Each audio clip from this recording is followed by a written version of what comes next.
बीबी हो तो ऐसी, शक की कोई गुंजाइश नहीं।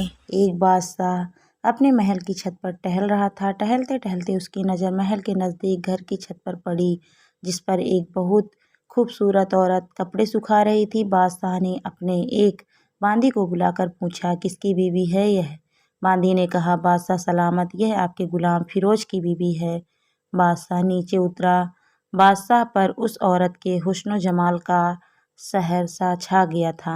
उसने फिरोज को बुलाया। फिरोज हाजिर हुआ तो बादशाह ने उससे कहा, फिरोज, हमारा एक काम है।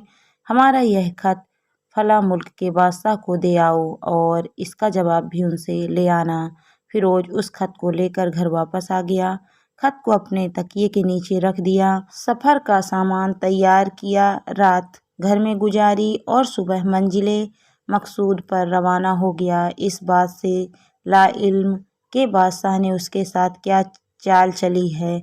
इधर जैसे ही फिरोज नज़र से ओझल हुआ, बादशाह चुपके से फिरोज के घर पहुंचा और आहिस्ता से फिरोज के घर का दरवाज़ा खटखटाया। फिरोज की बीवी ने कहा, कौन है? बादशाह ने कहा, मैं बादशाह हूँ, तुम्हारे शौहर का मालिक।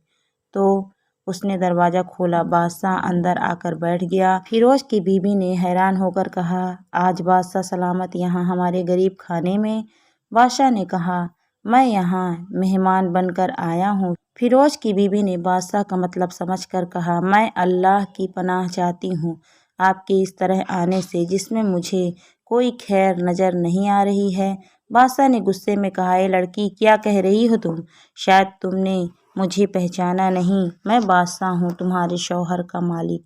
फिरोज की बीवी ने कहा, बादशाह सलामत, मैं जानती हूँ कि आप ही बादशाह हैं, लेकिन बुजुर्ग कह गए हैं, शेर को अगरचे कितनी ही भूख लगी हो, वह मुर्दार तो नहीं खाना शुरू कर देता। और कहाँ बादशाह सलामत, तुम उस कटोरे में पानी पीने आए हो जिसमें तुम्हारे कुत्ते ने पानी पिया है। बादशाह उस औरत की बातों से बड़ा शर्मसार हुआ और उसको छोड़कर वापस घर चला गया, लेकिन अपनी चप्पल वहीं भूल गया। यह सब तो बादशाह की तरफ से हुआ।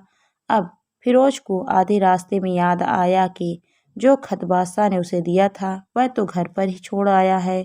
उसने घोड़े को तेजी से वापस मोड़ा और अपने घर की तरफ लपका। फिरोज अपने घर पहुंचा तो तकिए के नीचे से खत निकालते वक्त उसकी नज़र पलंग के नीचे पड़े बादशाह के नालैन चप्पल पर पड़ी, जो वह जल्दी में भूल गया था। फिरोज का सर चकरा कर रह गया और वह समझ गया कि बादशाह ने उसे सफ़र पर सिर्फ इसलिए भेजा ताकि वह अपना मतलब पूरा कर ले। फिरोज किसी को कुछ बताए बगैर चुपचाप घर से निकला। खत लेकर वह चल पड़ा और काम खत्म करने के बाद बादशाह के पास वापस आया तो बादशाह ने उसे इनाम के तौर पर 100 दिनार दिए।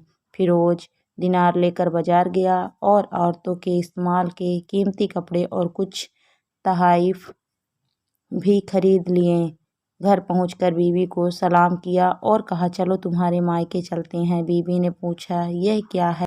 कहा, बादशाह ने इनाम दिया है और मैं चाहता हूँ कि तुम यह पहनकर अपने घर वालों को भी दिखाओ। बीवी, जैसे आप चाहें। बीवी तैयार हुई और अपने वालिदैन के घर अपने शौहर के साथ रवाना हुई। दामाद और बेटी और उनके लाए गए तहाइफ को देखकर वह लोग बहुत खुश हुए। फिरोज बीवी को छोड़कर वापस आ गया। 1 महीना गुजरने के बावजूद ना बीवी का पूछा और ना उसको वापस बुलाया। फिर कुछ दिन बाद उसके साले उससे मिलने आए और उनसे कहा, आप हमें अपनी बहन से गुस्से और नाराज़गी की वजह बताएं या फिर हम आपको काजी के सामने पेश करेंगे। तो उसने कहा, अगर तुम चाहो तो कर लो, लेकिन मेरे ज़िम्मे उसका कोई ऐसा हक बाकी नहीं रहा जो मैंने अदा ना किया हो। वह लोग अपना केस काजी के पास ले गए तो काजी ने फिरोज को बुलाया।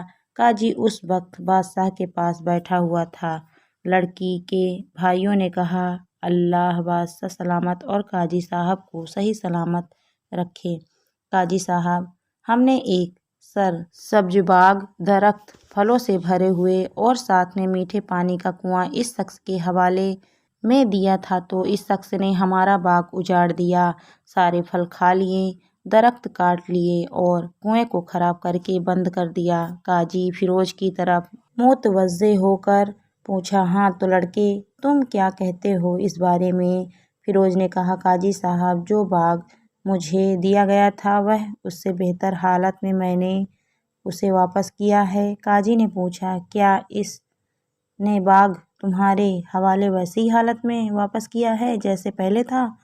انہوں نے کہا، ہاں ویسے ہی حالت میں واپس کیا ہے، لیکن ہم ان سے باغ واپس کرنے کی وجہ جاننا چاہتے ہیں۔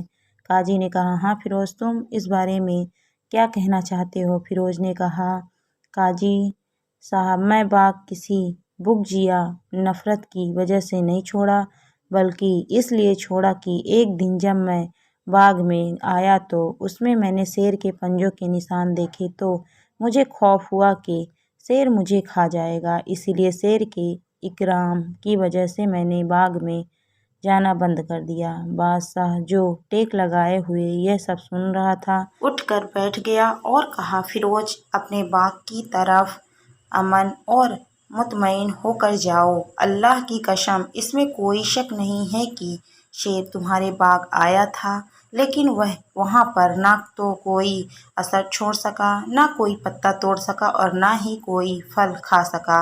وہ وہاں پر تھوڑی دیر رہا اور مایوس ہو کر لوٹ گیا، اور خدا کی قسم میں نے کبھی تمہارے جیسے باغ کے ارد گرد لگی مضبوط دیواریں نہیں دیکھی۔ فیروز اپنے گھر لوٹ آیا اور اپنی بیوی کو بھی واپس لے لیا، نہ تو قاضی کو پتہ چلا اور نہ ہی کسی کو۔ اور ماجرا کیا ہے؟ کیا خوب بہتر ہے اپنے اہل و عیال کے راز کو چھپانا کہ لوگوں کو پتہ نہ چلے، اپنے گھروں کے بھید کسی پر ظاہر نہ ہونے دیں۔